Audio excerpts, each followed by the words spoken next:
El Gobierno de la Tarde. Muy buenas tardes, bienvenidos al Gobierno de la Tarde, este equipo que se integra a las 5 y concluye a las 7, son las 4:59.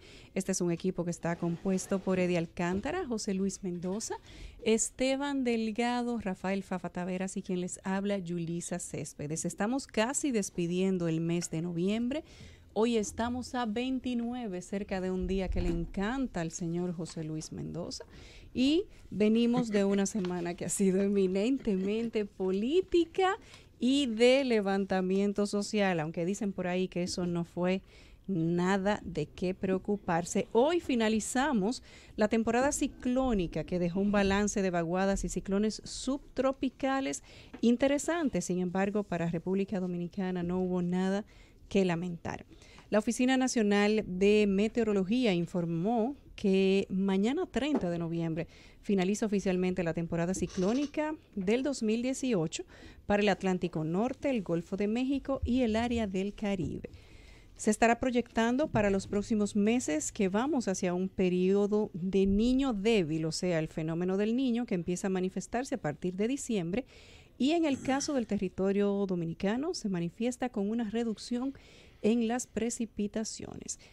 Este año no va a ser un niño tan fuerte como el que tuvimos en el 2015, que hubo una sequía extraordinaria, pero sí vamos a tener el niño débil y se pronostica que los 3 meses siguientes, estamos hablando de diciembre, enero y febrero, las lluvias van a estar por debajo de lo normal.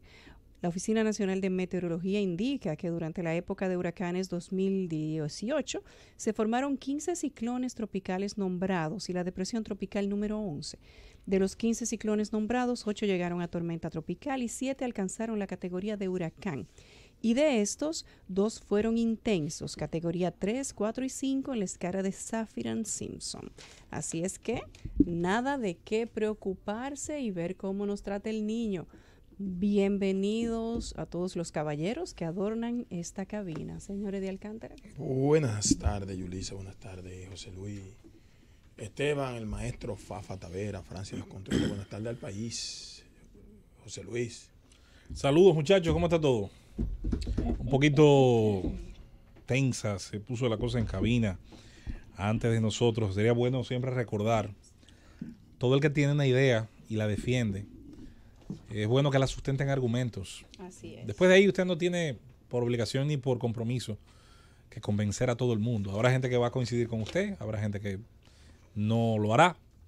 Habrá gente que usted podrá convencer. Yo siempre aspiro a eso, a que usted pueda a través del debate y la argumentación. Pero la forma de defender la ayuda, que te hagan caso. Sin duda, se logra más muchas veces con la seducción que con la intimidación.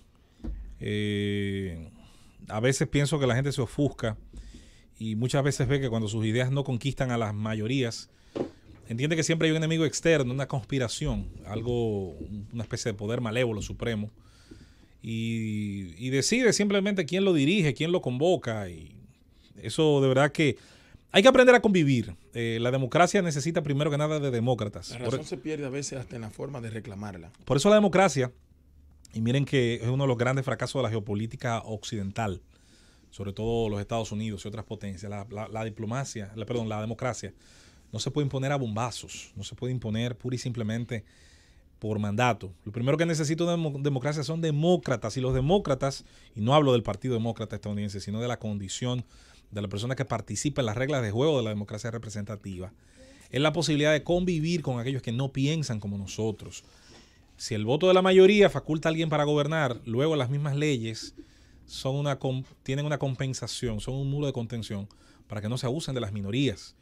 Y así el sistema funciona o trata de funcionar, no en una utopía, ni en una idea de perfección irrealizable, sino en base a unos equilibrios de los que son capaces los seres humanos. Y la mejor manera de demostrar eso es que el mundo está llegando a unos consensos que antes eran impensables en muchísimas materias. Pero permíteme decirte una cosa.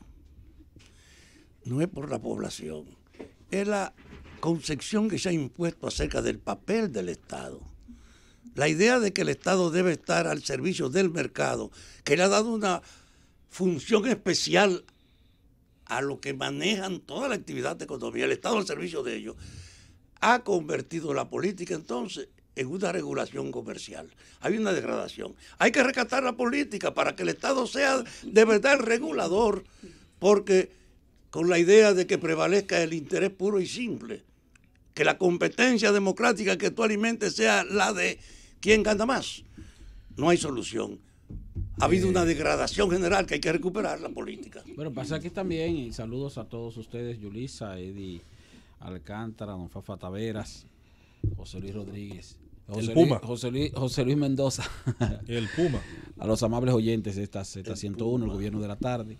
Lo que pasa también es que ahí hay un componente complicado, porque a veces también por el afán de hacer o alcanzar algún tipo de negocios con el Estado, el representante del propio sector privado se constituyen en no voy a decir que sobornadores, sino en ofertantes de cualquier propuesta indecorosa a funcionarios de turno, del gobierno de turno. O sea que se da el macuteo o se da también la extorsión de parte de funcionarios y se da, por supuesto, la extorsión de parte de empresarios que en lugar de denunciar trabas o dificultades para alcanzar un objetivo específico, lo que hacen es que ofrecen para lograr el negocio y no precisamente para eliminar ese tipo de prácticas. Yo siempre digo, cuando Fafa habla de que el Estado está al servicio del mercado, y yo digo, y viceversa. Hay facetas del mercado donde el que participa solo está ahí porque paga coima al Estado. Sí. No admitiendo ninguna competencia. Así surgen los oligopolios. Y porque le interesa que siga funcionando así. Exactamente. Pero siempre hay una vinculación entre la visión estatal que favorece ese predominio del mercado y la prostitución. Porque en el mercado se legaliza todas las operaciones con las que tú te puedas beneficiar. No hay ética en el mercado. Y sin embargo, para lograr eso, solo se puede hacer con la connivencia del factor político, que es el que legisla, que es el que dirige las instituciones. La declaración de la política es también así para los partidos y para el gobierno. Lo que pasa es que cuando llegamos a donde hemos llegado nosotros, que otros países también le han ocurrido lo mismo, terminan también los electores procurando aventurar con esquemas políticos completamente desconocidos que después terminan sometiendo a ese Estado en una situación peor que la que manejaban la clase política del sistema. Y quería, porque y por ejemplo, yo te pongo por el caso de Venezuela. El caso de Venezuela fue una aventura. Sí. El caso de Venezuela fue una aventura. Se descuartizó el sistema político y se trabajó para eso. Y el social. Desde fuera de Venezuela y a lo interno de Venezuela. Y miren hoy lo que es Venezuela, independientemente de que Chávez fue el redentor de la situación económica por un tiempo de Venezuela. Miren la situación de Venezuela. El redentor fue el mercado que puso el barril de petróleo a 117, el barril. Sí, pero sin eso explota todo. Cuando se acaba el dinero ajeno, se acaba la fiesta. Porque hicieron una confederación de los productores. Entonces, pero el momento de elegirlo, José Luis, o sea, como quiera que sea, ciertamente la población decidió optar por una opción electoral que tal vez pero no era la quería la decir más porque adecuada. Curiosamente el tema fluyó. El tema fluyó. No hemos llegado a ese nivel, gracias a Dios, pero no hay que hacer como hacen los funcionarios del equipo económico del gobierno que dicen que todavía el endeudamiento es sostenible. No hay que esperar que sea insostenible aunque el tema los correctivos. Muy buena acotación. Aunque el tema fluyó por otros predios, lo que motivaba mi comentario era el hecho de que, miren, nosotros, yo creo que todos los dominicanos queremos un Estado donde se cumplan las normas, las reglas. Pero que se cumplan las reglas pasa porque se cumplan todas. Las que usted entiende son más importantes y las que usted tiene son menos importantes. El hecho de que, por ejemplo, el tema fronterizo polariza a los dominicanos, yo siempre he insistido que es una trampa. Una trampa donde unos acusan a otros de antihaitianos, otros acusan a otros de nazis o de racistas. Y en el medio se quedan las cosas como están. Se queda el caos, el limbo fronterizo, el contrabando de mercancías, seres humanos y muchas otras cosas más. Cuando realmente, de un lado y de otro, yo veo más consensos, más cosas que bien podrían poner de acuerdo a las dos partes. No está un grupo en contra de la corrupción. Bueno, lo que ocurre en la frontera es corrupción. No está un grupo a favor del obrero dominicano. Controlar el acceso de mano de obra barata sería algo favorable al obrero dominicano. Pero independientemente de que la irresponsabilidad de nuestras autoridades es evidente. Ahí es que está el tema. Y que no se cumple ni siquiera una legislación que se creó, que la están aplicando a la inversa, y todavía tú lo aplicas a la inversa y nos quedamos pequeños, favoreciendo el 80-20 a favor de los Son ciudadanos haitianos. funciones estatales. Como ahorita que yo estaba en Villa Consuelo y le decía a ustedes que yo vi el 80% de los empleados de todas esas tiendas son todos ciudadanos haitianos. El 80-20, pero al revés, porque el Al 80% revés. es haitiano, el 20% dominicano. Al revés. Y yo te voy a ¿Una decir, empresa de qué tipo tú dices? y yo la mayoría de las tiendas de Villavicencio, No. vayan a verla. Ah, Mira, y yo te voy a decir, Tienda, construcción y no agricultura. hay con este tema tal polarización. Los dominicanos están claros de la situación por la que estamos atravesando. Los dominicanos con esa migración. Bueno, Eddie, que tú no la ves. Hay una polarización sobre ahora el tema. Claro que sí. Que hayan personas que tengan mayor capacidad de acceso para utilizar los medios de comunicación y defender la migración desmedida que hay. Y muchas ONG que reciben financiamiento internacional. Y con ese financiamiento internacional pueden ellos amplificar su posición en beneficio a favor de ese es otro tema. Pero tú dices que Pero todo el que opine de otra manera No, no, es porque una ONG le paga. No, lo que te estoy diciendo es que no hay tal polarización. Bueno, yo creo que sí existe. Yo creo que el dominicano está claro de la situación que está Mira, creando la migración desmedida de ciudadanos. Le sugiero que hagamos de ese tema mañana una cuestión de colectivo. Podemos Vamos a hacerlo seguir hoy, esto. Fafa, si tú quieres. Vámonos a la pausa. El gobierno de la tarde. Son las 5:13. Gracias a nuestro portal Z101 Digital recibimos un boletín informativo antes de entrar en las rondas de comentarios. El Movimiento Popular Decisión Ciudadana Danilo 2020 presentó este jueves una iniciativa legislativa popular para reformar la Constitución de la República a los fines de habilitar al presidente Medina Sánchez para que pueda optar por un nuevo mandato presidencial y unificar las elecciones municipales con las congresuales y presidenciales. El coordinador del movimiento, el señor José Alberto Peña, explicó que el objetivo primordial de la reforma será el restablecimiento de los derechos humanos y fundamentales de igualdad, de no discriminación y de ciudadanía del presidente Medina, en sus plenas facultades de elegir y ser elegido de conformidad con la Constitución de la República, permitiéndoles al pueblo dominicano la libertad de decidir. Asimismo, anunció que la iniciativa de ley será presentada al Congreso Nacional el lunes 11 de marzo del 2019 en el marco de la primera legislatura ordinaria al iniciarse el 27 de febrero del próximo año. El diputado Manuel Díaz aseguró hoy que no votó a favor del reconocimiento del artista Anthony Ríos, pero no habló mal de él. No obstante, le pidió excusas y piensa que en algo lo ofendió. En ningún momento yo he tenido la intención de ofender ni maltratar a una figura emblemática, una figura con tantos méritos y talento, explicó el legislador de San Cristóbal. Me malinterpretaron porque yo no he hablado nunca mal de la persona de él, subrayó. No obstante, insistió en que él no participa en cierto tipo de votación y que eso hay que respetárselo. Un conjunto de organizaciones médicas especializadas y religiosas mostraron este jueves su rechazo a la medida tomada por el Ministerio de Interior y Policía de levantar la restricción a la venta de bebidas alcohólicas desde el 1 de diciembre hasta el 7 de enero del próximo año. Al menos 30 instituciones señalaron en un documento público que su negativa está sustentada en el hecho de que la Organización Mundial de la Salud ha alertado a los Estados miembros de la Organización de las Naciones Unidas que el consumo de alcohol provoca 3.3 millones de muertes cada año, de las cuales 300.000 en América Latina se producen por accidentes de tránsito o situaciones violentas. Señalan que el consumo de alcohol contribuye con más de 200 enfermedades y lesiones, incluyendo la cirrosis hepática, varios tipos de cáncer, pancreatitis, enfermedades cardiovasculares y mentales. Además, provoca el 18% de los suicidios, 18% de la violencia interpersonal y 27% de las lesiones de tránsito. Nos vamos a Estados Unidos porque abogados norteamericanos que ayudan a los centroamericanos de la caravana de migrantes llegados a Tijuana, México, en su intento de lograr el asilo en Estados Unidos, creen que tienen motivos para ganar sus casos, aunque advierten que con el gobierno del presidente Donald Trump no será tan fácil. Gilbert Saucedo, copresidente de la sección de Los Ángeles del Gremio Nacional de Abogados, explicó a la agencia EFE que la gran mayoría de las personas con las que habló en un recorrido que hizo por uno de los albergues instalados en Tijuana cuenta con un caso creíble para recibir asilo. De la gente con la que hablé, pareciera que un 70% de ellos tendría una solicitud legítima.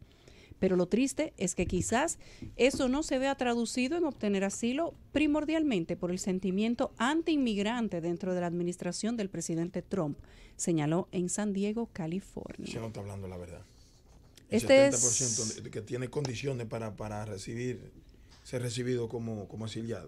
Todas estas como asilo, informaciones la verdad. y otras más, usted puede ampliarlas a través de nuestro portal Ese Z101 abogado parece de Digital los bucones de aquí.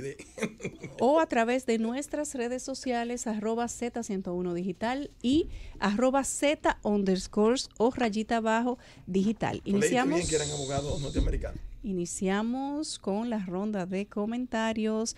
Hoy, jueves 29, el primer turno le corresponde por razones especiales a don Rafael Fafa Taveras. Le ha cedido el turno su compañero Eddie Alcántara.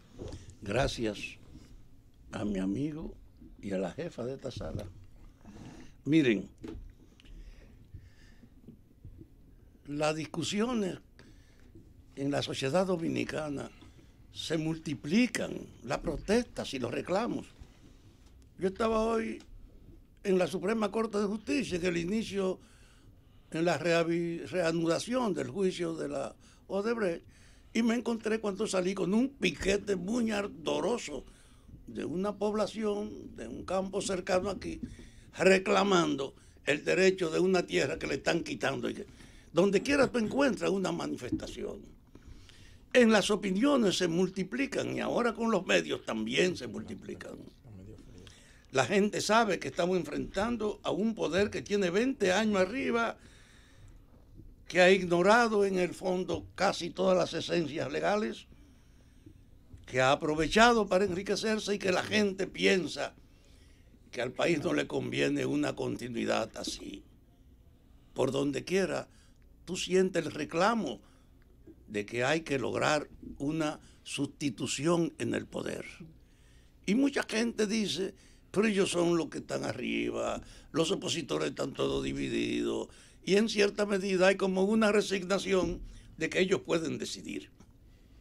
Por eso, yo asistí a la presentación de la Coalición Democrática por la Regeneración Nacional, un movimiento que tiene la intención de ayudar, ellos lo proclamaron como una decisión firme, a promover la conformación de una coalición para las elecciones de 2020, mediante una movilización social y política capaz de generar la sinergia suficiente para instaurar un gobierno de regeneración democrática y sembrar las bases de un nuevo modelo de desarrollo que garantice mayor equidad, participación y justicia social. Yo no tengo duda que lo primero que puede ayudar a que esa amargura generalizada y múltiple pero dispersa del pueblo dominicano se concentre es que se logre una propuesta donde participen en su elaboración todos los sectores interesados y que tenga en sí mismo la fuerza de la unidad en la que todos coinciden. Normalmente en este país las unidades son de reparto, de acuerdo, de oferta, y ese tipo de unidad no es posible pensar que puede enfrentarse a un poder como el que nosotros enfrentamos. Es imprescindible poner de acuerdo a la mayoría del país, a la gente que sabe que esto no debe seguir, ponerlo de acuerdo en un proceso donde coincidamos en la propuesta, donde la gente sienta que pueda participar y que la compartamos, porque las unidades o los acuerdos basados en convergencia de ideas son las que tienen la fortaleza fundamental. Los acuerdos de reparto no superan los males profundos que demanda una sociedad como la nuestra. Y una muestra de la importancia que tiene esta coalición democrática por la regeneración nacional y un nuevo modelo de desarrollo, y yo lo reitero, regeneración nacional, para mí tiene un significado muy especial porque hace 25 años que yo estoy sustentando la idea de que hay que refundar el Estado dominicano, que hay que rehacerlo porque la prostitución general y su continuidad lo ha llevado a un grado que si somos indiferentes y esto sigue, terminamos en un desastre. Esa coalición democrática ha hecho un anuncio acerca de las prioridades políticas e institucionales que hay que lograr que sean compartidas en su elaboración por fuerzas sociales y políticas. Es un proyecto de lineamientos básicos para ese gobierno de regeneración nacional y un nuevo modelo de desarrollo. Y cualquier partido que tenga pretensión de participar en una situación como esta tiene que entender que hay un reconocimiento. No es verdad que sin una gran alianza tenemos perspectiva para llegar al poder. Y esa gran alianza hay que sustentarla no basada en los repartos, aunque los repartos sean inseparables de la política, pero no puede ser la norma el reparto, sino la convergencia en las propuestas. Y eso sería una superación inmensa de esta situación. Esa coalición democrática plantea prioridades políticas e institucionales como reformas políticas e institucionales para restablecer la democracia y la independencia de los poderes del Estado, específicamente del judicial, del Ministerio Público, de la Suprema Corte de Justicia, la Cámara de Cuentas, los órganos electorales, la Defensoría del Pueblo y la Superintendencia. Hasta ahora son instrumentos de dominio de los que mandan y la ley es simplemente una cuestión superficial.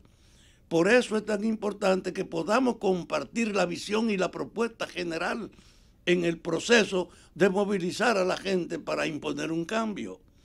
Dice también el proyecto de la coalición democrática que declarar la guerra total a la corrupción y a la impunidad con la revisión de las medidas preventivas y de controles internos sociales, incluyendo una drástica reducción del clientelismo y del renterismo, con el compromiso de solicitar a las Naciones Unidas la constitución de una comisión internacional contra la impunidad, como se ha hecho en 2 países centroamericanos con resultados muy positivos. Es pensar en los problemas, pero proponiendo la solución. Y esta coalición democrática expresó al hacerse público que ellos no tienen pretensión de ser un partido, sino de ayudar a que se produzca esta convergencia. Porque sin esa convergencia que permita sustentar la mayoría de toda la oposición con una dirección clara, no hay esperanza de victoria. Y no hay duda de que esa coalición democrática puede ayudar si encuentra la colaboración de partidos, de grupos sociales, para que podamos establecer una propuesta que tenga la legitimidad de ser fruto de los esfuerzos colectivos de todo lo que nos interesa cambiar esta situación. Yo no tengo ninguna duda de que las prioridades que esta coalición está enarbolando son básicas y como referencia inicial pueden ser la base para que tratando esos temas podamos propiciar el más grande entendimiento de toda nuestra historia política. Por ejemplo, ellos plantean políticas efectivas de control de la inmigración. Aquí estamos hablando del tema haitiano, pero aquí tiene que haber efectivas políticas de control de la inmigración con cumplimiento de las leyes, comenzando por sancionar y eliminar el tráfico humano a través de la frontera. Está claro también que hay que fortalecer la descentralización y el carácter subsidiario de los ayuntamientos con el cumplimiento de la Ley General de Municipios, incluyendo la asignación del 10% de los ingresos nacionales para estas instituciones. Lo mismo, dar seguimiento a la recién promulgada Ley de Partidos y Movimientos Políticos, así como una inmediata adecuación de la legislación electoral al marco instituido por la Constitución de la República. Aprobar la Ley de Participación Social para promover la organización de la ciudadanía en todos los sectores y a todos los niveles, y garantizar la condición de servicio y honorabilidad de la función pública, cumpliendo la ley que norma, con una reestructuración de la administración, de las instituciones públicas en general y en particular de la ubicación acerca de cuál es el papel en el mundo de hoy de las Fuerzas Armadas y de la policía. Esta propuesta es, para mí, la más importante que ha surgido en estos ambientes. Y algo que nadie puede ignorar, es imprescindible para una victoria. Elaborar, por tanto, una propuesta compartida por todos los que podamos coordinarnos para actuar, es el primer camino de la victoria. Saludo, pues, esta coalición democrática. El gobierno de la tarde. Son las 5:30 en este gobierno de la tarde. Una información lamentable. La comunicadora Kiara Romero se lanza de un tercer piso en San Francisco de Macorís. Se encuentra hospitalizada en un centro de salud privado como consecuencia de los golpes y heridas que sufrió la tarde de este jueves tras lanzarse de un tercer nivel de un edificio de apartamentos ubicado en una zona de la ciudad. La señora Romero se habría lanzado desde la residencia donde vive con su pareja sentimental, el pelotero Carlos Paulino, receptor de los Gigantes del Cibao. De acuerdo a lo informado, la joven comunicadora franco-macorizana presenta fracturas en ambas piernas, así como en los dos brazos. Se espera que la señora Romero sea intervenida quirúrgicamente en las próximas horas. Para quienes no recuerdan su nombre, ella trascendió en la televisión luego de ganar el primer lugar en la segunda versión del reality Estrellas de la Tele, que realiza el programa Más Roberto de Telesistema Canal 11. En el mes de septiembre, Romero hizo público que había sido víctima de abuso sexual desde los 9 años. Qué lamentable. Ojalá que todo salga bien. Continuamos con los comentarios. Este es el momento del Benjamín de la Z, el señor José Luis Mendoza, Gracias. el que más sabe de pelota. No, y me tiene no. que pronosticar que las Águilas van a salir del sótano. ¿Y qué es lo que pasa, José Luis? Yo creo que van a salir. No sé qué tiempo le tomará, pero pienso que tienen talento suficiente. Aunque el béisbol ha cambiado mucho, ya no es tan fácil como antes de decir que simplemente los equipos fuertes o de gran mercado iban a pasar a la final. Eso es lo bonito del deporte, es una escuela de la vida. Y Offerman. Portándose bien como debe ser. Offerman. Sí. José Luis. Después de los problemas que Offerman tuvo, y déjame decirte que no solo Offerman, nuestro Salón de la Fama, don Juan Marichal, en un momento en su carrera cometió un error como todo ser humano, un error que le costó mucho. Agredió con un bate a John Rosboro, catcher de los Dodgers de Los Ángeles, lo partió de hecho. En la cabeza. Y fue uno de los problemas más famosos en la historia del béisbol. Eso provocó que cuando don Juan estuvo cerca de entrar al Salón de la Fama, le tomó unas 3 elecciones. Don Juan fue muy bien asesorado, hizo una campaña de relaciones públicas muy bien hecha. Ahí se hizo aquel famoso torneo de golf que se realizó ahí en el este, en La Romana. Y entre sus invitados estaba John Rosboro, como una demostración de que ya el tiempo había zanjado esa situación. Cuando a Offerman le pasó lo que le pasó, tanto en Estados Unidos como aquí También. fue Liga Independiente, no ocurrió en Grandes Ligas en Estados Unidos. Él admitió un problema, y la primera forma de usted mejorar ese problema es admitir que lo tiene, acudiendo a psicólogos, clases de manejo de la ira.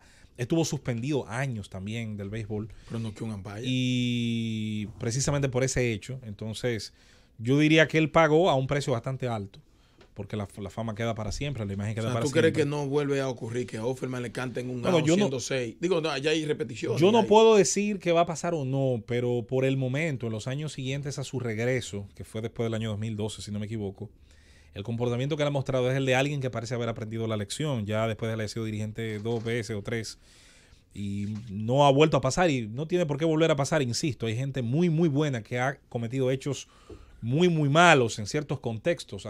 Menos O.J. Simpson. Lo importante es que usted no se convierta en alguien que lo repita. Además, a diferencia tal vez del caso de Orenthal James Simpson, de O.J., está el tema de la admisión.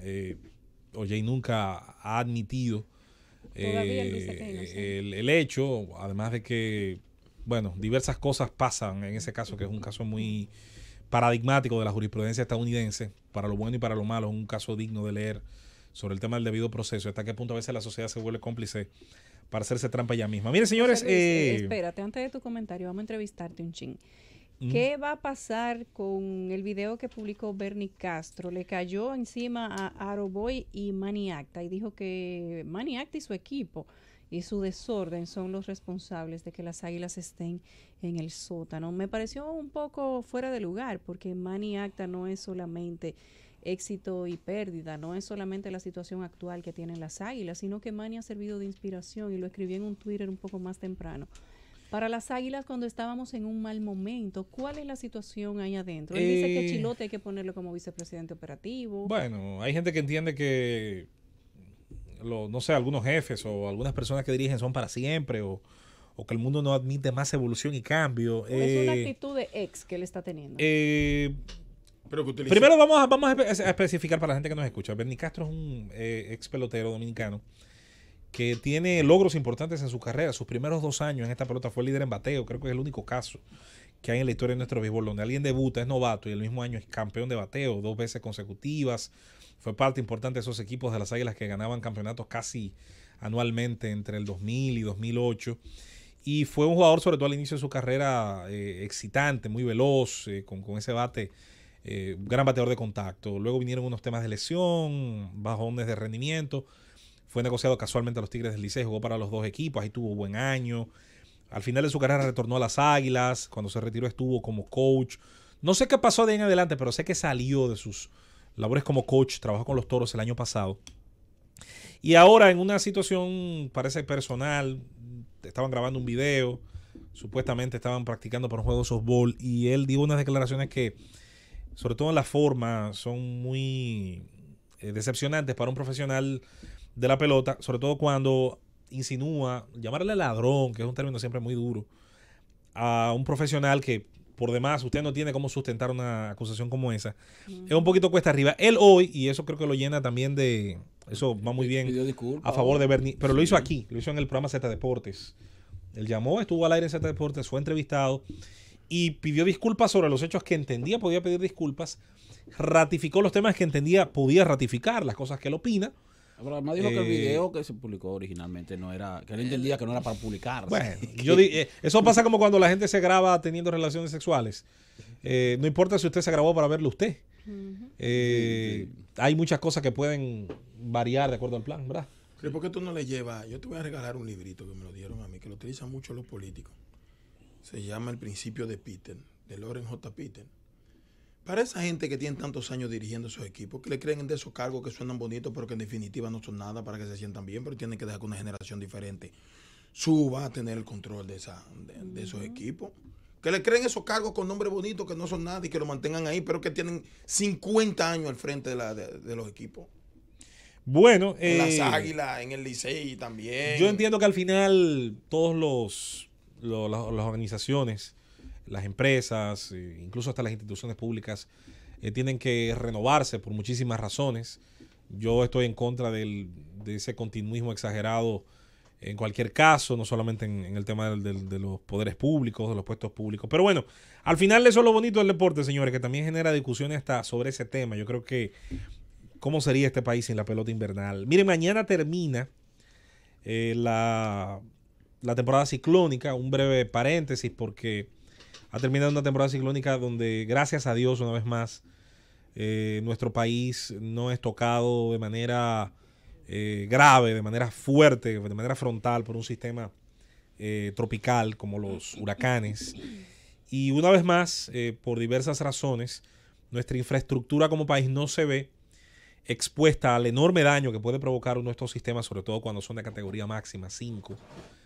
Hay que verse en el espejo terrible de Puerto Rico, con una semana, 10 días de diferencia, 2 sistemas de una dimensión extraordinaria golpearon un país cuya infraestructura en muchos aspectos era envidiable. Para el tamaño de Puerto Rico, 8,000 y pico de kilómetros cuadrados, su sistema de carreteras, su infraestructura eléctrica, su infraestructura de agua potable, de rellenos sanitarios ni hablar, supera y superaba a la de República Dominicana, más allá de que las proporciones de territorio son distintas.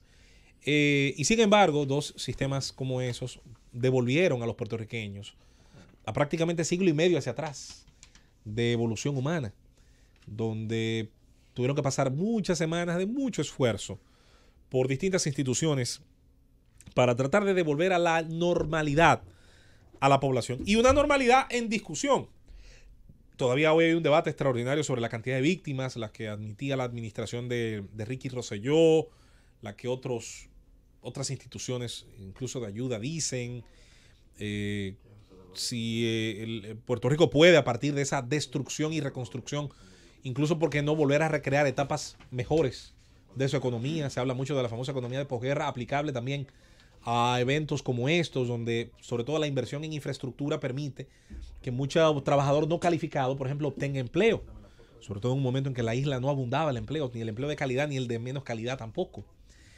Y pienso que hemos tenido suerte, lo que usted entienda, usted sea creyente o no, creo que hay mucho que agradecer, ya que hablábamos hace unos días del Día de Acción de Gracias y qué lo motivaba, en relación a que esto no haya ocurrido. Ahora, una cosa es que podamos hoy cantar victoria ante las fuerzas aleatorias de la naturaleza, y otras que podamos decir que pasaran los huracanes o no, estemos preparados para sufrir el impacto de uno. Entonces, vámonos a la pausa y vamos a cerrar al Venimos retorno. con una adenda, José Bien ahí. Luis.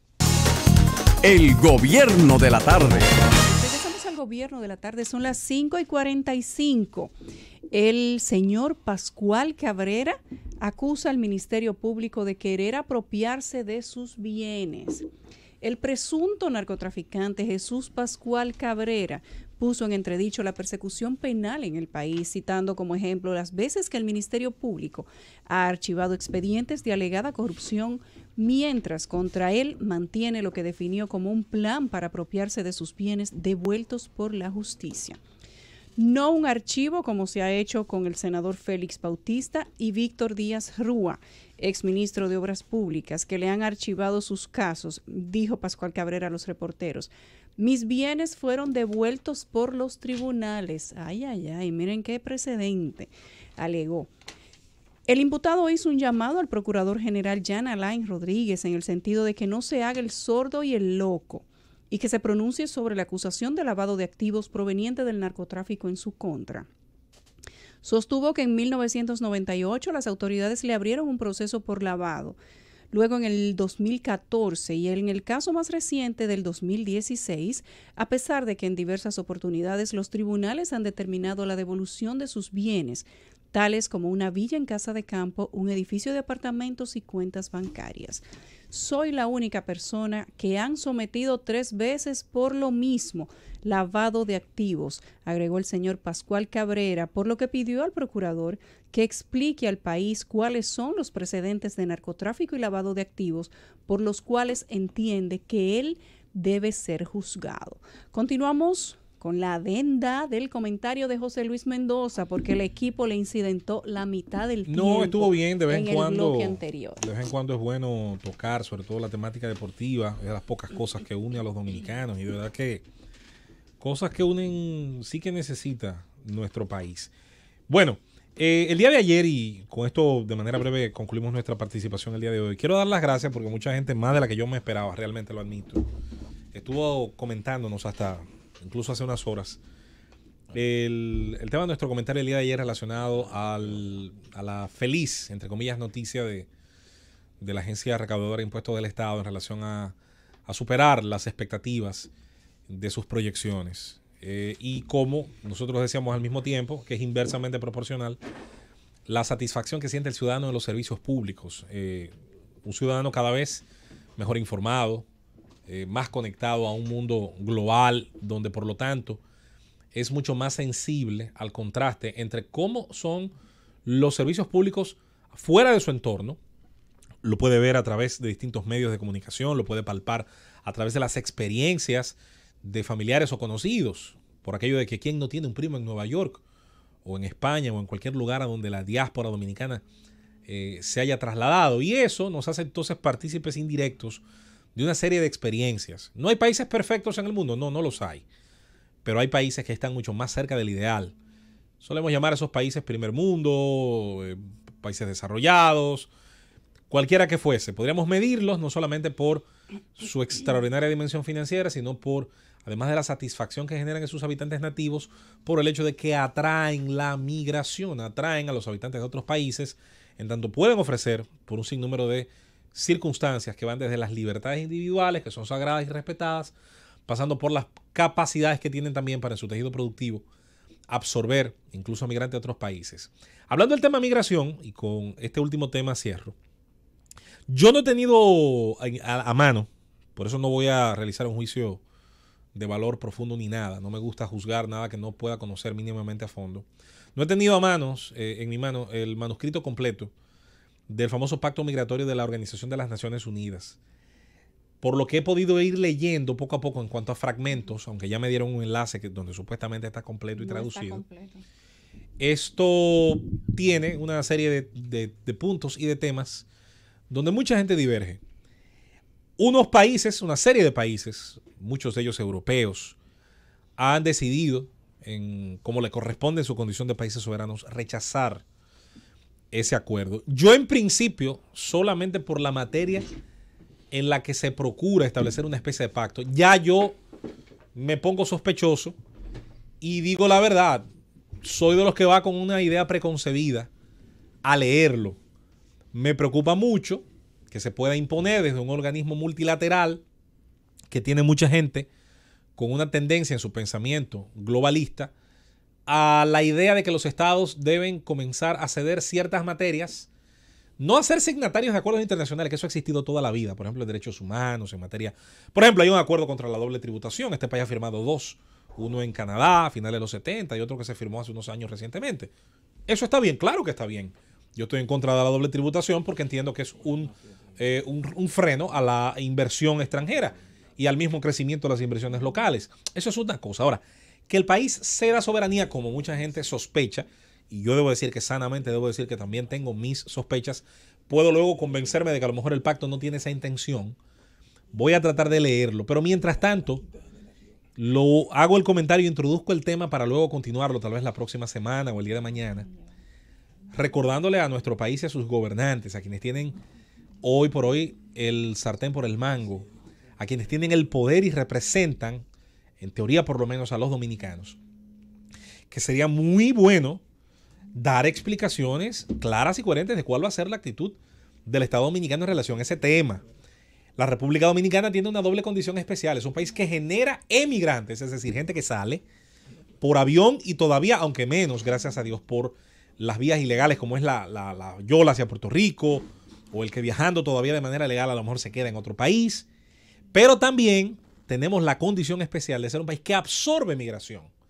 La absorbemos principalmente de nuestro vecino país Haití, el país más pobre del hemisferio occidental, con un Estado irresponsable y fallido y con unas condiciones paupérrimas en materia de la capacidad de generar riqueza, que envía oleadas a sus habitantes, por lo tanto, hacia nuestro lado. Pero también la absorbemos, además de otros tipos de migración muy especial, de países en el área cuya situación económica no ha hecho sino descender en los últimos años. Léase Venezuela. Usted antes podía conocer un par de ciudadanos venezolanos en el país, muy específicamente. Hoy usted puede toparse con nuestros hermanos venezolanos en cualquier rubro de trabajo donde haya mucha gente que haya ingresado en los últimos años al país.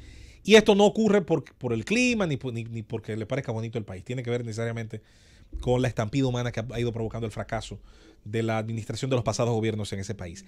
Para nuestra nación, por lo tanto, una nación en vías de desarrollo, una nación con una serie de problemáticas, una nación cuyo Estado tiene graves deudas sociales con sus habitantes nativos, es importantísimo la actitud, la postura que asuma este gobierno en relación a ese acuerdo. Yo insisto, me voy a dar a la tarea, trataré de hacerlo lo más pronto que pueda, de ver cuáles puntos podrían perfectamente considerarse o peligrosos, o asumibles, o no asumibles. No me voy a basar en que otros estados lo han rechazado. Pienso que cada estado maneja unas circunstancias. Ahora, las de mi país, donde yo vivo y donde espero vivir hasta el resto de mis días y que lo hagan mis hijos, también tiene condiciones de altísima vulnerabilidad, sobre todo si, como mucha gente insinúa, un pacto como ese hace que la República Dominicana prácticamente comprometa sus capacidades de tener control migratorio y esencialmente control fronterizo, sobre la base de que otras naciones están más necesitadas. La nuestra también tiene necesidades, así sean de otro tipo. Mucho cuidado a hilar fino, pero sobre todo a explicar muy bien qué posición se va a tomar en el nombre de la República Dominicana y por qué la misma nos beneficia. José Luis, discúlpame, ¿qué posición se va a ratificar? Porque ya República Dominicana firmó la intención del acuerdo en la primera reunión que se dio hace aproximadamente 6 meses. República Dominicana aprobó el Pacto por la Migración, que es como se llama ese acuerdo, de la Organización de las Naciones Unidas, este diciembre, en pocos días. Entonces, tiene que decidir si lo suscribe. Se han dado algunas notas discordantes, como que, por ejemplo, el mismo país que era el anfitrión de la reunión decidió no hacerse signatario. Estados Unidos y otros más, que no son la mayoría, por cierto, decidieron no asumirlo porque lo consideran improcedente, porque en el papel de Estados Unidos, por ejemplo, dice que choca con la política migratoria de esa nación. Pero después de Estados Unidos hay otros países que han asimilado una posición igual, porque dicen que no coincide con lo que ellos han entendido para justificar, para crear, para aprobar o promulgar su ley de inmigrantes, y que este acuerdo inclusive podría ser perjudicial para su soberanía. Entre esos países que ya se desvincularon del pacto antes de la firma, hace ya unos meses, están Austria, Australia, Israel, Hungría, la República Checa y Eslovenia, que fue el país que presidió la asamblea en la que fue aprobada en la, digamos que la primera instancia, y que en la misma asamblea Eslovenia dijo que ellos no se suscribían, no se sumaban y no se iban a ser signatarios porque ellos tenían una política migratoria diferente, y ese pacto que quiere la ONU que se haga hace un poco invisibles los lineamientos que tienen todos esos países que no quisieron firmar para ser fuertes con las medidas migratorias. Habla el acuerdo de que hay que flexibilizar el corredor para los inmigrantes, que no se puede cerrar la posición de los países firmantes para la entrada de los inmigrantes por un tema de humanidad, de que hay que proveerles de manera permanente desde que crucen la frontera salud, salud o medicina, alimentación, alojamiento, etcétera. Pero hay que decir que de lo que se está hablando es de un marco común al que los países puedan referirse a la hora de abordar la migración. República Dominicana tiene un reto interesante, que es decidir dentro de los próximos días, porque eso está a la vuelta de la esquina en diciembre, qué va a hacer, si suscribe el pacto, si lo ratifica o si toma otra decisión, como dijeron otros países que también tienen fronteras, y dice que va a pegarse un poco más a su ley migratoria y que eso también enfrenta sus intereses personales. El gobierno de la tarde. Este es el gobierno de la tarde, son las 6 en punto. Iniciamos la última hora de participación de este equipo en nuestra cabina. Salud Pública investiga el caso probable de rabia humana en un niño de 6 años. Esto es en República Dominicana. El caso del niño de 6 años que ha sido ingresado en el hospital Robert Reed Cabral por presentar antecedentes de fiebre, dolor en el pecho, dolor en la pierna derecha, hidrofobia, espasmos musculares y sensación de miedo. Es la más reciente presentación de un probable caso de rabia humana en un niño. El menor fue trasladado desde el hospital Elio Fiallo de la provincia de Pedernales, mientras que su tutora refiere que hace aproximadamente 6 meses había sido mordido por un perro desconocido en la región dorsal del pie derecho y que los lugareños habían matado a palos al animal agresor, que presentaba agresividad y cialorrea. Ante la notificación, el equipo de la Dirección Provincial de Salud de Pedernales realiza evaluación de las personas en contacto con el caso, incluyendo el personal de salud de los centros visitados por el paciente y familiares del mismo. De igual manera, hacen búsqueda activa de personas agredidas por el animal para tomar las medidas correspondientes, que consisten en la aplicación de la vacuna antirrábica en los casos que lo ameriten. Continuamos con la ronda de comentarios. Este es el momento del señor Eddie Alcántara, quien le había cedido su primer turno a don Rafael Fafa Taveras. Gracias, Yulisa. Gracias, compañero. Miren, antes de yo tocar un tema con relación a unas expresiones de la diputada Ginés Burnigal y creo que el diputado Amado Díaz, primero voy a comentar algo que me inquietó en el día de ayer y que siempre he sido partidario de que aquí hay que revisar muchas cosas. El presidente de la Dirección Nacional de Control de Drogas dijo ayer que el cargamento de los 1.000 kilos de cocaína que fueron descomisado la semana pasada y que nadie conocía a un ciudadano dominicano extranjero involucrado en el tema, y que nos quejamos de lo que siempre ha ocurrido en esa institución, de que agarran muchísima droga y nunca se sabe de quiénes son o quiénes son los responsables. Y uno se preguntaba, bueno, pero es que aparentemente tenemos que saber o decir todo lo que nosotros podamos suponernos con relación a ese tema, porque ¿quiénes están detrás de todo eso que nunca apresan a los dueños de la droga? Y la respuesta la acaba de dar el presidente de la Dirección Nacional del Control de Drogas, aunque hacía ya un tiempecito la ex fiscal del Distrito Nacional había manifestado, y todo el mundo le dio la razón, porque en los acontecimientos delictivos ustedes ven a militares y policías involucrados en todo, en el 90% de los casos, mejor dicho, para no exagerar. Y él dijo ayer que detrás de ese cargamento que se apresó ahí, que se agarró ahí, que se descomisó ahí, habían policías y militares involucrados. Y esa es la razón del por qué en múltiples ocasiones la Dirección Nacional del Control de Drogas termina llevándose la droga, llevándola para el INACIP, pero nadie sabe de quiénes son. ¿Por qué? Porque quienes están involucrados son los que tienen que protegernos de que esa desgracia no entre a la República Dominicana, ni salga del país. Porque no es verdad que va a entrar cargamento de droga por aire, mar y tierra. Por aire creo que no tiene que entrar, porque dieron unos cuartos por una avioneta o una vaina que se supone que por ahí no puede haber traza de droga. Pero los militares, que son los que tienen que vigilar el que no ingrese a la República Dominicana, están involucrados en el tema.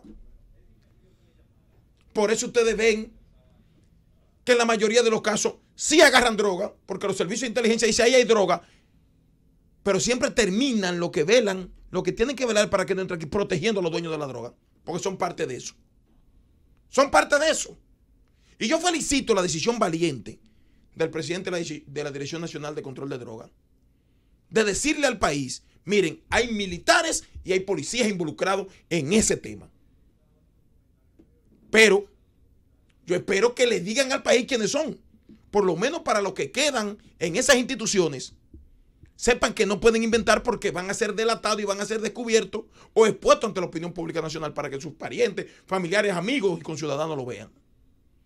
Pero no solamente nos digan que hay militares y policías, digan quiénes son. ¿Quiénes son? Porque aquí no puede haber traza de droga, ni circulación de droga, ni en los puertos, ni en las calles del país, si no hay complicidad de los sectores que tienen que velar para que eso no ocurra. Eso está clarito. Ahí no hay que ser un científico de la NASA para saber que la droga que está circulando en el país es porque quienes permiten que ocurran son los que tienen que velar para que no pase eso. Y por eso yo siempre he abogado por legislaciones especiales que le permitan cargar con mayor responsabilidad y sanciones más drásticas a quienes tienen que velar para que no ocurran. Entonces complotan con esos sectores delictivos, con esos grupos delictivos, para que entonces sí puedan esos hechos cometerse en la República Dominicana. Que haya droga, que haya crimen. Detrás de la droga y el crimen hay militares y policías. Lo dijo la ex fiscal. Y aquí no ha ocurrido un caso sonoro o de gran envergadura si no están metidos policías y militares.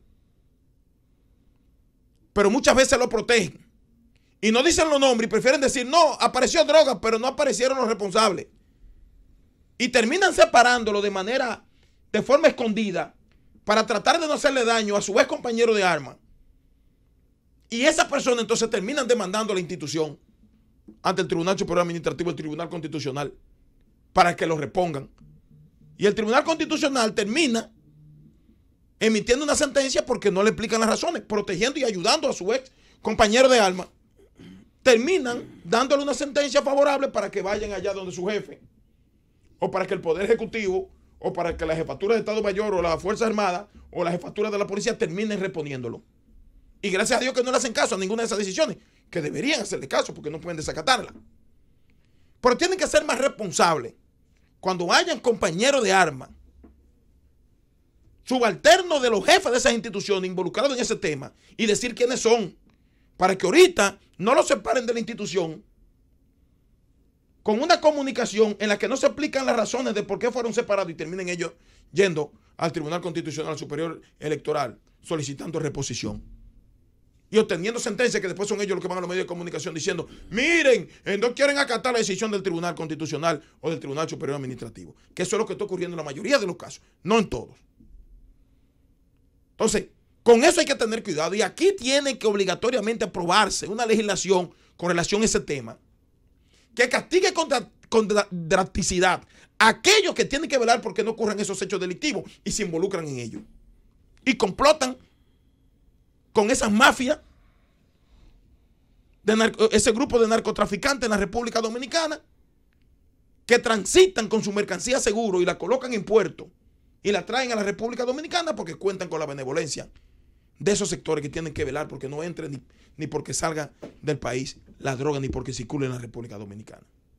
Yo quería decir eso. Ojalá que el presidente de la Dirección Nacional de Control de Drogas, que valientemente dio la información, otros las ocultaban, le diga al país quiénes son, de quiénes se trata, quiénes son esos militares involucrados para que todo el mundo pueda conocerlo. Y que no vayan después con una cartita que le dan separándolo a los tribunales de la República procurando reposición, diciendo que son los más honestos del mundo, que lo metieron al medio y que no se sabe por qué lo separaron de la institución. Quería decir eso. Con relación a unas declaraciones que emitió el precandidato a la presidencia del Partido Revolucionario Moderno, y qué pena que Fafa no esté aquí, Luis Abinader, de que en su partido se bajó una línea de que nadie puede votar por la reelección.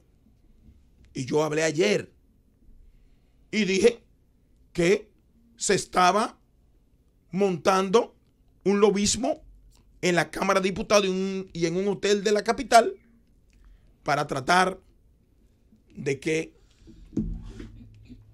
se pudiera aprobar la reelección y habilitar al presidente de la República. Miren, las declaraciones de Luis Abinader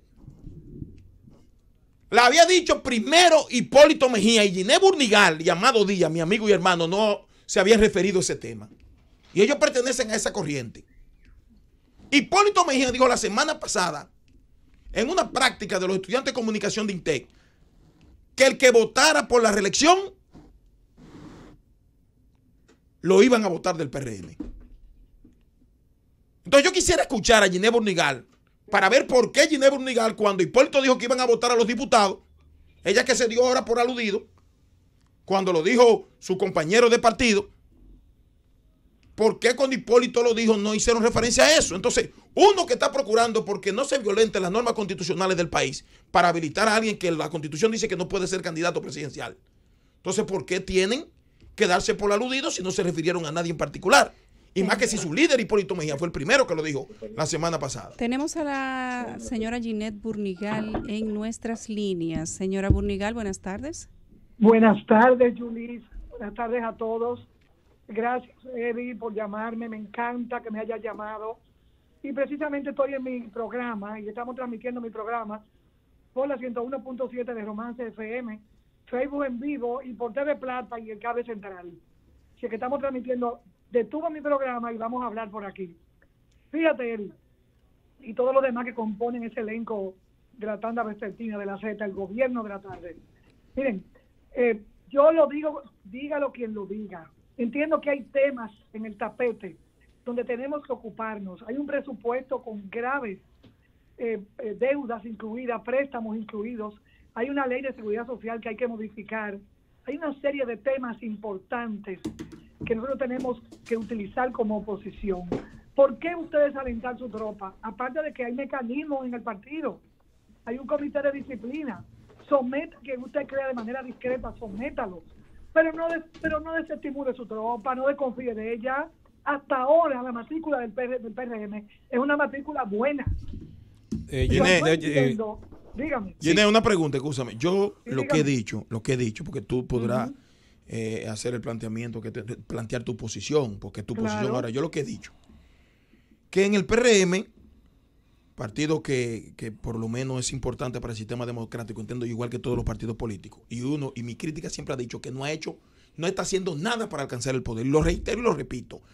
Hipólito Mejía fue el primero que dijo que cualquier diputado que vote por la reelección lo van a votar del PRM y no de esta Pues cosa le, de digo, le respondo lo mismo, Hipólito, yo no lo escuché. Lo que yo entiendo que usted no puede caer en una pregunta que no tiene relevancia, porque la Constitución prohíbe ese tema. Entonces, hable otro tema. Usted no puede caer en el gancho mediático de responder lo que le pregunten. Yo no hablo de eso. Cuando se presente la situación, se sancionará. Pero usted tiene la capacidad como político de escoger otros temas y no ese tema. Pero la Constitución prohíbe esa situación. ¿Para por eso, qué hablar de sí, eso pero, en este momento? señora Bonigal. Por eso, Ginei, discúlpame, José Luis, que yo sé que tú. Por eso yo mantengo mi tesis y he dicho que ustedes como partido están replicando la vieja práctica del PRD. Ustedes como partido político.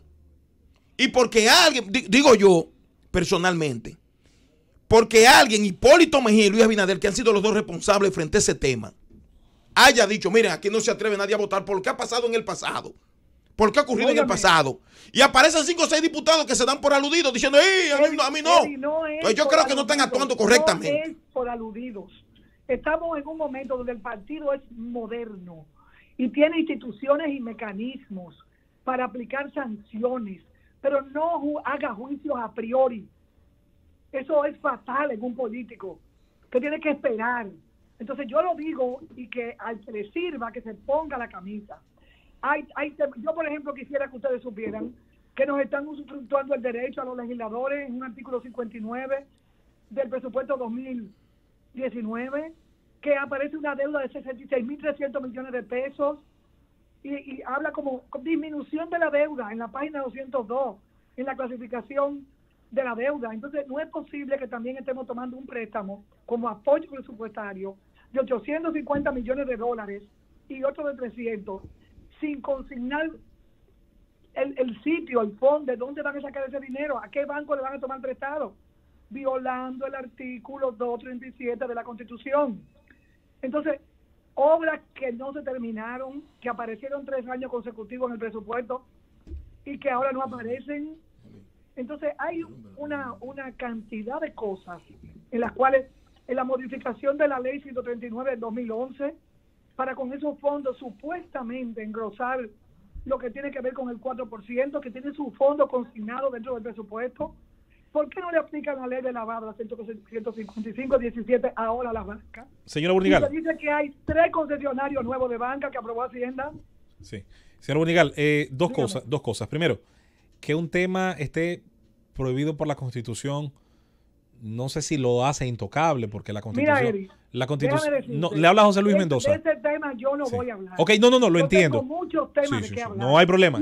Ahora yo le digo... Y yo condeno a los líderes del partido que hayan creyendo que el partido es de propiedad de ellos, cuando es un partido de todos nosotros. Sí. Y realmente es una matrícula de diputados bastante aceptable dentro de lo que hay en la pobre participación política. Sin duda. Yo no permito que a mí me digan honorable. Ok. Porque eso es una ofensa a la palabra honorabilidad, cuando no sabemos quién sobornaron con los tucanos, quién falsificó el papelito de duquesa. Perfecto. Nosotros no hemos podido pedirle al gobierno que abra el expediente de Odebrecht. Entonces, yo entiendo que como oposición debemos retomar temas puntuales. Eso es lo que yo entiendo. Pero yo tampoco voy a permitir que a mí nadie me falte respeto. Porque yo he demostrado en mi vida que me ha costado mucha lucha hacer una imagen. Porque nací, me encanta la política, la veo bonita, a mí me encanta fregar con la gente. Yo me fui un mes y medio antes de la campaña y fui la más votada en mi circunscripción. Entonces yo disfruto esto, pero a mí hay que respetarme. A mí no me van a meter en un mismo saco. Y no hay derecho, repito, dígalo quien lo haya dicho. Y lo considero una torpeza política enorme, habiendo tantos temas, escoger un tema para usted, desacreditar usted mismo su tropa. Eso es un abuso. Bueno. Gracias, Ginés. Si usted no, con esto no queríamos nosotros hacerla sentir mal a usted, pero no, de ninguna manera. Entendemos Yo te oí ayer. ¿Cuántos diputados? No, porque yo he hablado con ese tema con responsabilidad, Ginés. Yo entiendo que el comportamiento de los partidos políticos de la oposición es para no alcanzar el poder. Y usted, con la actitud de ustedes del PRM. ¿Tú quieres que te diga? Y la actitud de los demás partidos políticos de oposición demuestran que no tienen posibilidad de alcanzar el poder. No hay. Precisamente estás coincidiendo conmigo. Muchos temas y una verdadera oposición. Yo condeno que el PRM salga a apoyar la marcha verde. ¿Por qué no es una marcha el mismo PRM? Bueno, esperamos que Yo cuando... condeno que estemos participando en el Consejo Nacional de la Magistratura y no nos hayamos atrevido a llevar candidatos para el Consejo de la Magistratura. Está politizado, pero estamos ahí. Si someten el proyecto, la ley para reforma constitucional, yo creo que sería interesante que nos comuniquemos nuevamente, Ginés. A la disposición siempre. Ok. Siempre. Llévatelo, Francis. Buenas tardes. El gobierno de la tarde. Este es el gobierno de la tarde, son las 6:20. Le damos seguimiento a todo lo que acontece el día de hoy con el caso Odebrecht. El juez de la Instrucción Especial de la Suprema Corte de Justicia, Francisco Ortega Polanco, se ha reservado para el próximo jueves 6 de diciembre a las 9 de la mañana el fallo de los incidentes presentados por los abogados de los imputados en el caso Odebrecht. El magistrado explicó que se hace necesario ponderar de manera adecuada los argumentos de las partes. Los miembros de la Procuraduría Especializada de Persecución Administrativa, PEPCA, pidieron al juez Ortega rechazar todos los incidentes presentados por los abogados de los imputados y confirmar la decisión que rechaza declarar incompetencia. Asimismo, solicitó rechazar un recurso de inconstitucionalidad interpuesto en audiencia por el abogado del honorable Víctor Díaz Rúa. De un honorable a otro, aunque Dios guarde la palabra, nada tendría que ver. Es el momento del comentario de Esteban Delgado. Gracias, Yulisa. Gracias a los amables compañeros aquí en cabina, a los amables oyentes de esta Z101, el gobierno de la tarde. La semana pasada nosotros tuvimos aquí de manera exclusiva la información de que el gobierno había sometido al Poder Ejecutivo, al Congreso de la República, específicamente al Senado, un proyecto de ley de presupuesto complementario que modifica el presupuesto vigente de este año 2018, donde se establecen varios aspectos. Y esta tarde el Senado de la República aprobó en segunda lectura ese proyecto de presupuesto complementario. Nos imaginamos que en la Cámara de Diputados se va a aprobar rápidamente porque no es posible aprobar el presupuesto del próximo año sin antes reformar cualquier modificación que se haya hecho. Subieron ahora casi 8 mil millones. Presupuesto este año. La realidad es que... ¿De cuánto fue ahora? Ese presupuesto establece 3 aspectos fundamentales a tomar en cuenta. Ese presupuesto complementario. Uno de ellos es que en ese presupuesto complementario, por un lado, se le informa al país que la estimación de ingresos va a quedar por encima de lo presupuestado porque hay instituciones que van a recibir ingresos adicionales a los que tenían presupuestado originalmente. Por otro lado, el mismo presupuesto dispone la transferencia de fondos de instituciones del Estado hacia otras instituciones del Estado por un monto de 12.511 millones de pesos. Y de otro lado, entonces, parece contradictorio, pero es así, el mismo proyecto de presupuesto establece que el gobierno va a necesitar 7.617 millones de pesos adicionales, a pesar de que está informando que está recibiendo ingresos sobre lo presupuestado y que entonces eso va a implicar un mayor nivel de endeudamiento al programado originalmente para cubrir el déficit que era de 2.2% del Producto Interno Bruto, alrededor de 84 mil millones de pesos, a 2.4% del Producto Interno Bruto por un aumento del endeudamiento que va a llevar entonces la necesidad o a ese déficit de 84 mil millones de pesos a 93.617 millones. De un lado, el gobierno le dice al país, mire, yo tenía previsto que este año me iban a ingresar por encima de lo presupuestado, de lo estimado en ingresos, 3.667.8 millones de pesos. 3.667.8 millones de pesos adicional a los ingresos programados. Pero va a ser mayor de ahí, va a ser más de ahí. Van a ser 7.969 millones. ¿Por qué? Porque resulta que adicional a esos 3.667 millones de pesos de más, van a ingresarle al Estado este año 1.271.4 millones de pesos correspondiente a la penalidad que se le ha aplicado a la empresa Odebrecht por la confesión de soborno en la República Dominicana y el hecho de que va a tener que devolver una parte, el doble de lo que supuestamente admitió, no supuestamente, lo que admitió que utilizó el soborno en la República Dominicana. Una partida de 1.271 millones de pesos adicionales. Aparte de eso, el Fondo Patrimonial de las Empresas Reformadas le ha informado al gobierno que va a obtener ingresos extraordinarios por 1.023 millones de pesos. Adicionalmente, la empresa de transmisión eléctrica dominicana ha informado que le va a reportar al gobierno ingresos adicionales por 1.003 millones de pesos y la empresa generadora de electricidad de hidroeléctrica, EGI, también le ha informado al gobierno que va a obtener ingresos adicionales por 1.003 millones de pesos, de lo cual se infiere, y así lo informa el gobierno en ese proyecto de presupuesto complementario, que sus ingresos extraordinarios sobre lo presupuestado sumarán 7.969 millones de pesos. De esos, el gobierno le va a asignar 1.023 millones de pesos a obras públicas para que lo compre vagones del metro, le va a asignar 1.271 millones de pesos a la Procuraduría para que inicie un proceso de reforma carcelaria y le va a asignar 5.674 millones de pesos a el sector eléctrico para cubrir el aumento del déficit eléctrico a causa del incremento que ha sufrido el petróleo durante lo que va de este año, a pesar de que ha bajado en los últimos 2 meses.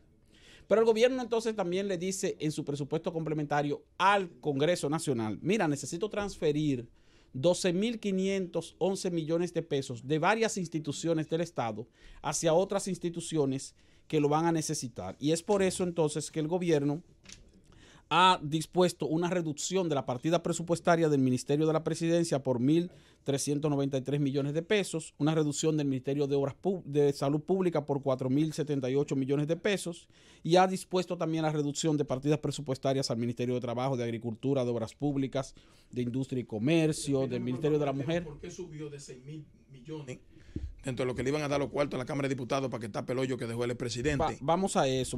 Entonces, esa transferencia de 12.511 millones de pesos que le están quitando a varias instituciones del Estado, principalmente a la Presidencia de la República, al Ministerio de Salud Pública y a otras instituciones, va a ser transferida a otras instituciones como el Senado de la República, la Cámara de Diputados, como había dicho Eddie recientemente, que le están asignando una partida conjunta de poco más de 500 millones de pesos.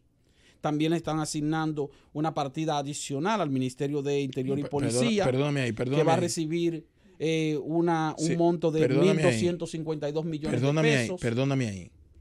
Cuando el presupuesto complementario o el proyecto de presupuesto complementario se sometió, que eran de 6.000 y pico de millones de pesos, el Senado tenía 317 millones de pesos. ¿Por qué subió a 500 ahora? No, porque le están dando al Senado 377 millones de pesos 377. Y a la Cámara de Diputados 129 millones. Por eso digo, el Congreso está recibiendo alrededor de 500 ¿Cuánto millones que tiene la Cámara de Diputados ahora? 129 millones de pesos adicionales que le están transfiriendo. O sea, aparte de los 300 y pico, aparte de los 377 para el Senado, hay 129 para la Cámara de Diputados. Yo tengo entendido que al revés, busca la información.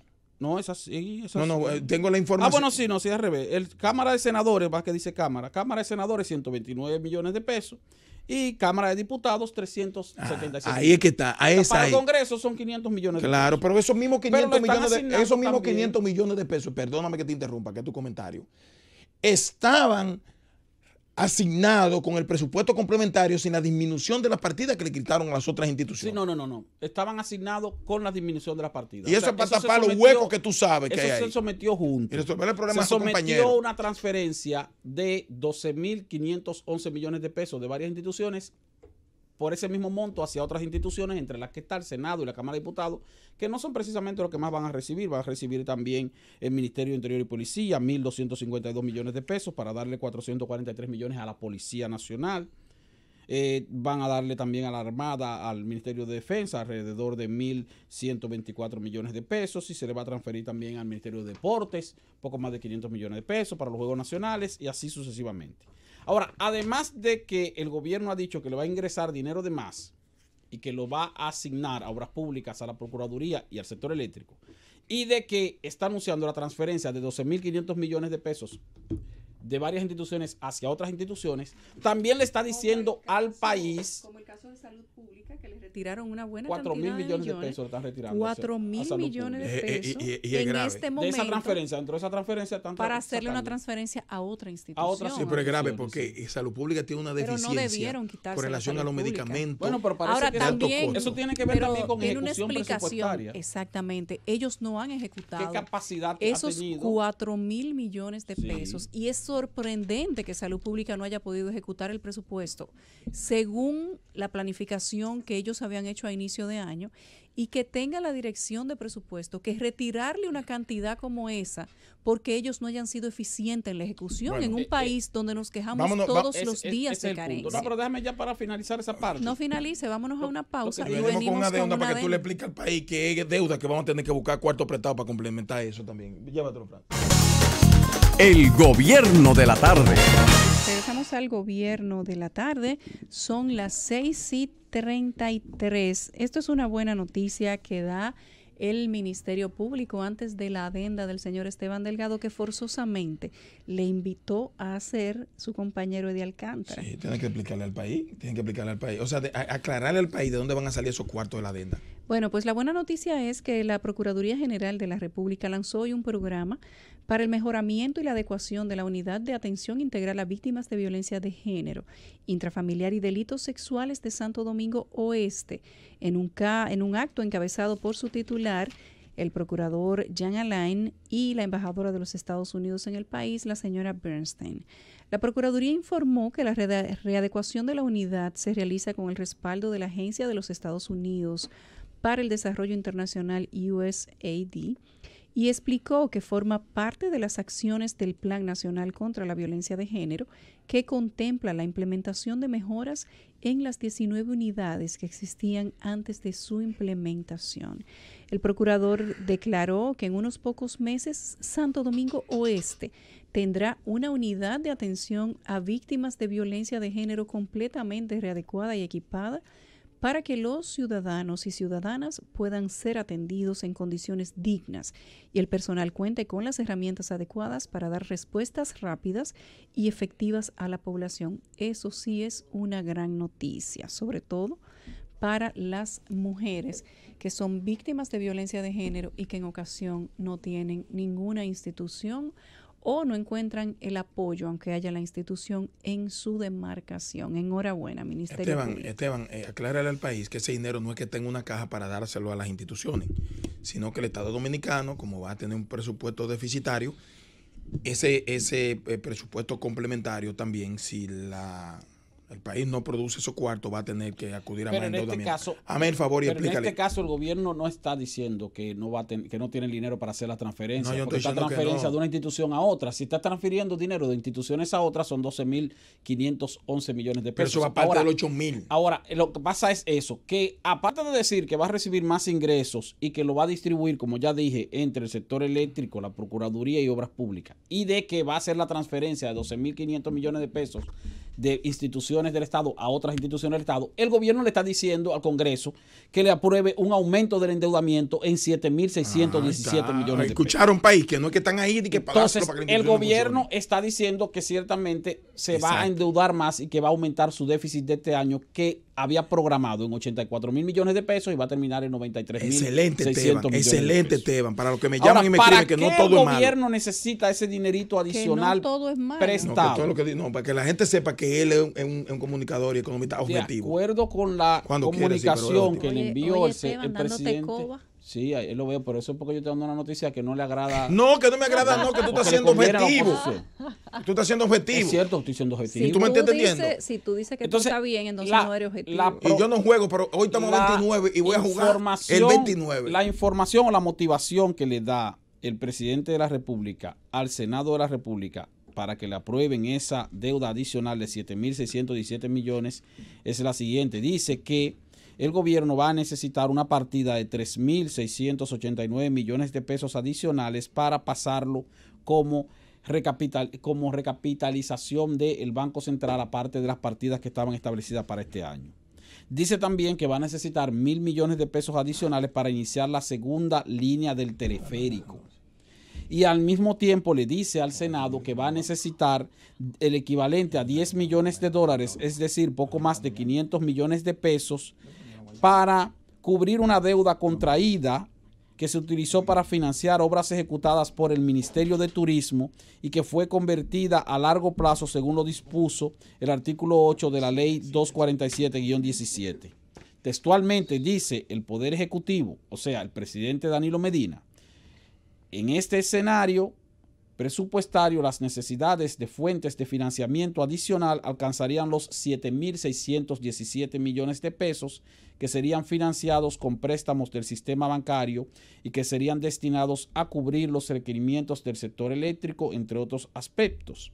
Finalmente, hacemos de su conocimiento que la aprobación de todas estas medidas por parte del Congreso Nacional incrementarían el déficit del gobierno central aprobado en el presupuesto de este año 2018 de 2.2% del Producto Interno Bruto, es decir, 84.000 millones de pesos, a 2.4% del Producto Interno Bruto, es decir, aumenta en 0.2% del PIB el déficit, lo cual equivale a esos 7.617 millones de pesos que hemos mencionado que se necesitarán prestados para cubrir déficit presupuestario.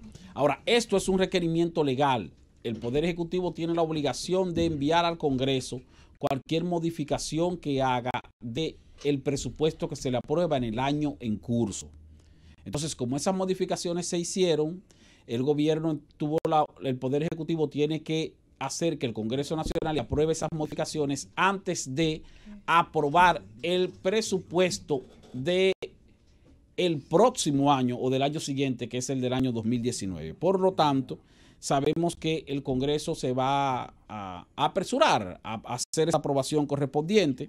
La parte que más inquieta a Eddie Alcántara es la de que se le está aumentando la partida presupuestaria al Senado de la República y a la Cámara de Diputados en partidas de 129 millones de pesos y de 377 millones de pesos adicionales, lo cual ciertamente es inexplicable porque el Congreso Nacional, entre Cámara de Diputados y Senado de la República, tiene un presupuesto que supera los 7.000 millones de pesos. Y pero yo ¿para no qué creo que quieren esa cantidad de dinero si el problema para de aprobar ellos, leyes y conocer Esteban, proyectos? El objetivo, la función del Congreso Nacional es llevar a quórum que asistan todos sus legisladores, a los cuales para que vengan inclusive le pagan habitaciones en hoteles por si viven a distancia, etcétera, alojamiento, comida, transporte y más, etcétera, para que se sienten en un salón a legislar, a revisar leyes y a revisar proyectos de leyes y presentarlos dentro del hemiciclo para que el país tenga una legislación actualizada, adecuada, justa,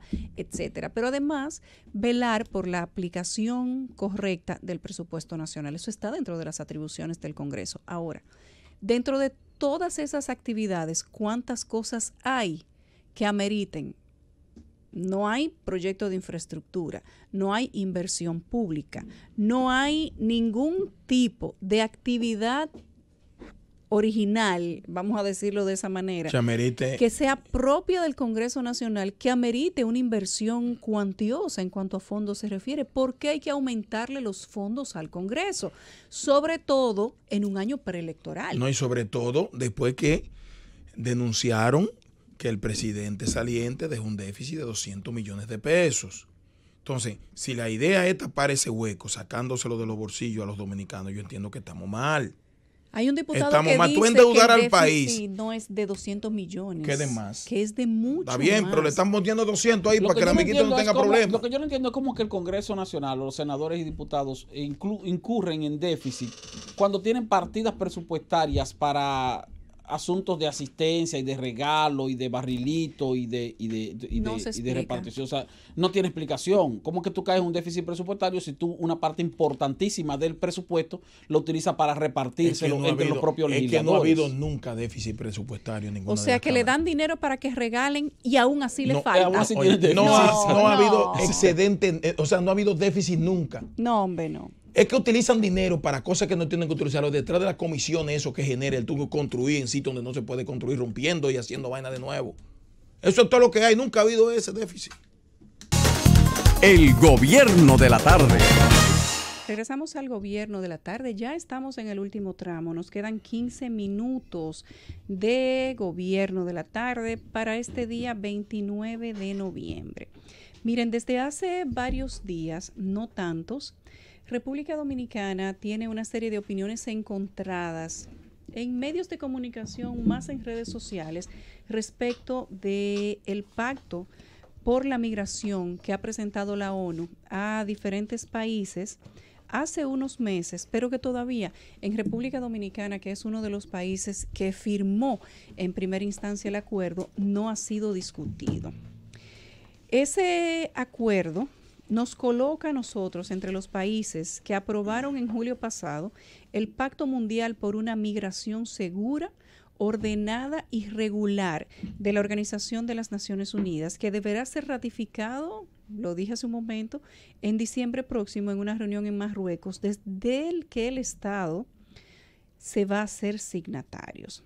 Hace un momento, cuando conversábamos con José Luis Mendoza sobre el tema haitiano, yo les contaba que Estados Unidos, junto con otros países como Australia, Austria, Israel, Hungría, la República Checa y Eslovenia, que fue el país anfitrión, se sustrajeron de aprobar ese acuerdo o de firmarlo, porque ellos en su mayoría son más de 100 países los que están involucrados y en su mayoría estuvieron de acuerdo, pero todos estos que he mencionado no lo firmaron.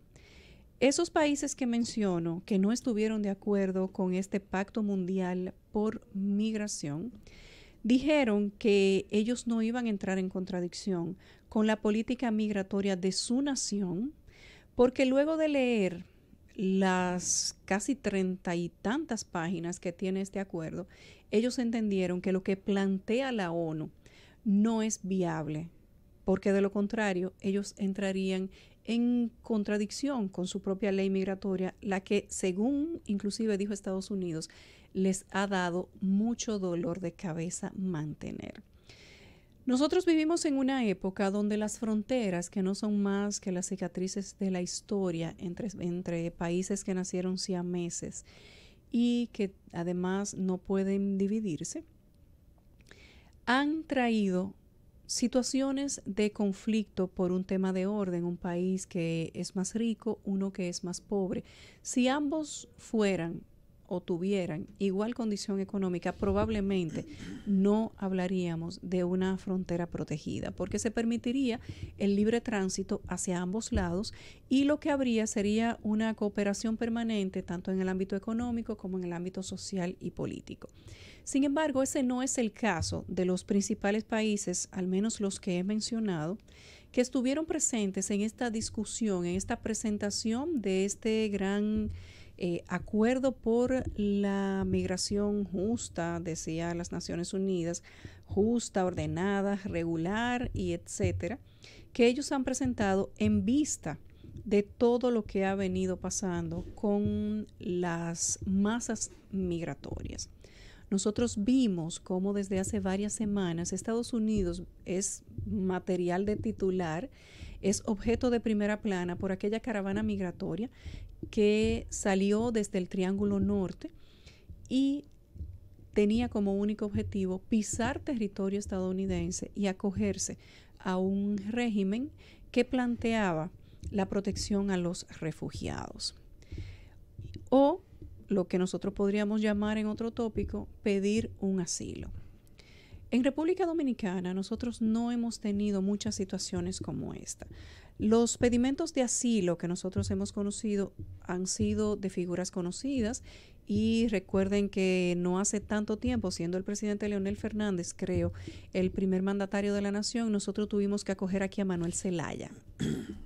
Por un tema político, hubo un intento de golpe de Estado o al efecto se dio un movimiento de Estado y Manuel Zelaya, bueno, quedó fuera y República Dominicana lo acogió. Le pusimos una casa muy linda aquí en Bellavista o Los Cacicascos. Pues, sí. Y ahí Manuel Zelaya vivió hasta que su divina voluntad se lo permitió y luego él salió de República Dominicana sin ninguna pena ni gloria. Ahora nosotros acogimos al señor Falcón Y como él, que desconocemos hasta ahora cuál fue el acuerdo escrito, y tengo entendido que no hubo ninguno, entre República Dominicana y Estados Unidos para darle entrada a nuestro país a una persona como esta. Como él, personas que han sido confesos delincuentes, confesos narcotraficantes, criminales inclusive, hemos tenido en República Dominicana muchos a lo largo de todos estos años, y no hay que atribuirle la responsabilidad a ningún gobierno en específico, porque muchos de ellos, en su gran mayoría, han entrado por nuestras fronteras. La mayoría de los delincuentes han entrado por vía aérea, pagando $20 al pisar el aeropuerto dominicano, y se han movido por nuestro territorio con una libertad amplia. Sin embargo, de lo que se trata este acuerdo no es precisamente de esos casos, sino de todo lo contrario, de aquellas personas que llegan a territorio extranjero con necesidades humanitarias, porque en su país natal hay situaciones económicas, políticas y sociales que los obligan a salir por necesidad y a buscar una mejor vida en países donde la estabilidad es la norma. Pues, ¿qué dice la ONU en torno a todo esto? Que los países que van a suscribir este acuerdo, que por cierto ya lo firmaron en julio pasado, van a tener que ratificarlo ahora en diciembre. Y esta migración debe de ser regular, ordenada y segura, pero según los cánones de la organización que lo propone. Este acuerdo ha sido llamado en las redes sociales o conocido como el Pacto de Marruecos, porque va a ser precisamente en Marruecos donde se va a ratificar el mes que viene.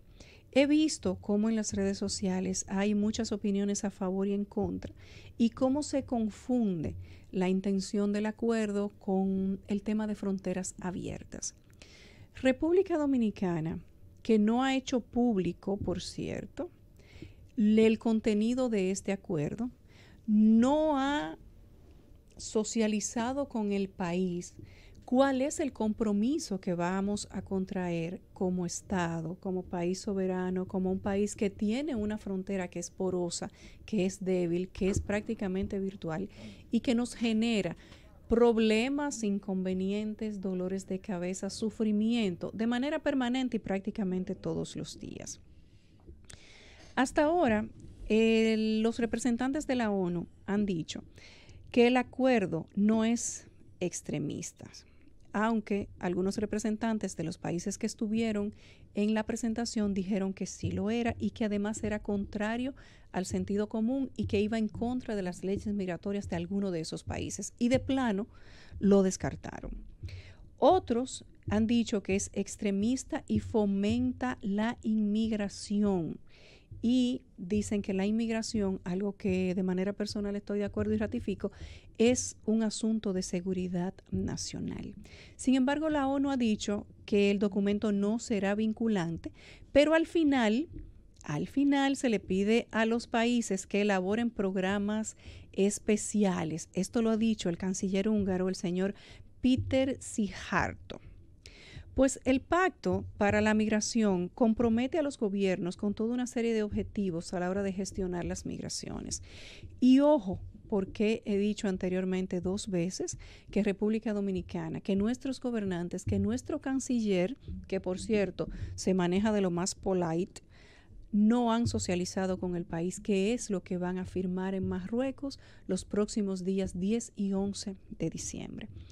Entre las metas que pretende la ONU que estos países firmantes, 194 fueron convocados, poco más de 10 ya han dicho públicamente que no lo van a firmar.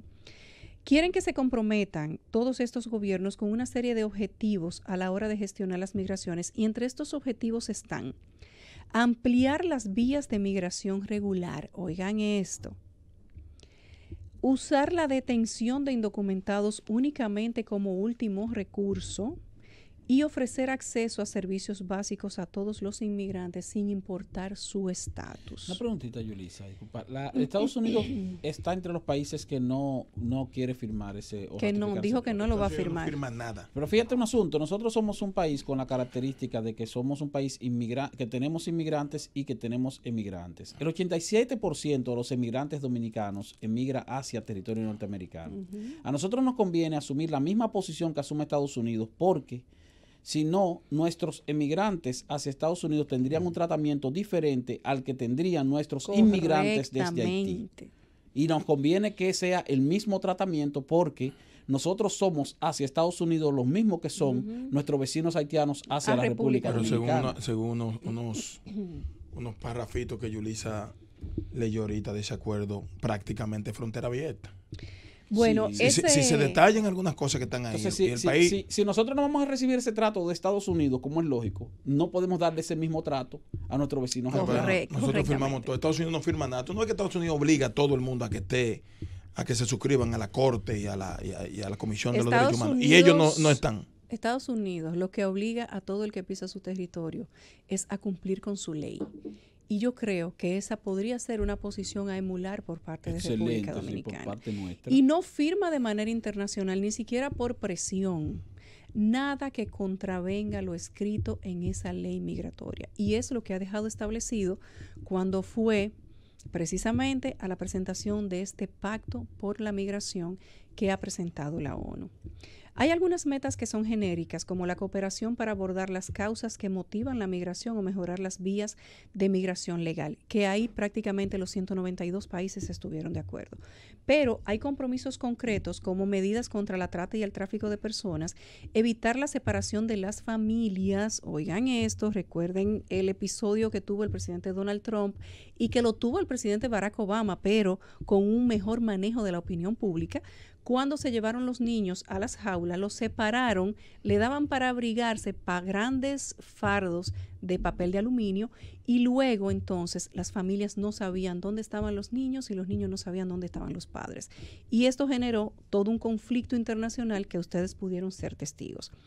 Además de eso, habla de usar la detención de migrantes solo como última opción o reconocer el derecho de los migrantes irregulares a recibir salud y educación en sus países de destino. Ojo, ese es el principal punto de desavenencia con el que República Dominicana ha tenido encontronazos en todos los medios de comunicación, sus propios medios de comunicación, porque aquí dice el mismo gobierno que en la zona fronteriza e inclusive en hospitales, maternidad del centro de la ciudad, los principales casos de muerte infantil se dan por las mujeres parturientas haitianas. Ya no va a haber límite, pueden venir a parir todas las que quieran, si eso lo firmaron. Exactamente. Los estados se comprometen también a mejorar su cooperación a la hora de salvar vidas de migrantes durante sus viajes, con misiones de búsqueda y rescate y garantizando que no se perseguirá legalmente a quien les dé apoyo de carácter exclusivamente humanitario. El pacto contempla también que los países de origen de los migrantes se comprometan, a readmitir a sus nacionales y ofrecerles documentación de identificación adecuada. Nosotros tenemos que asistir a Marruecos entre el 10 y el 11 de diciembre.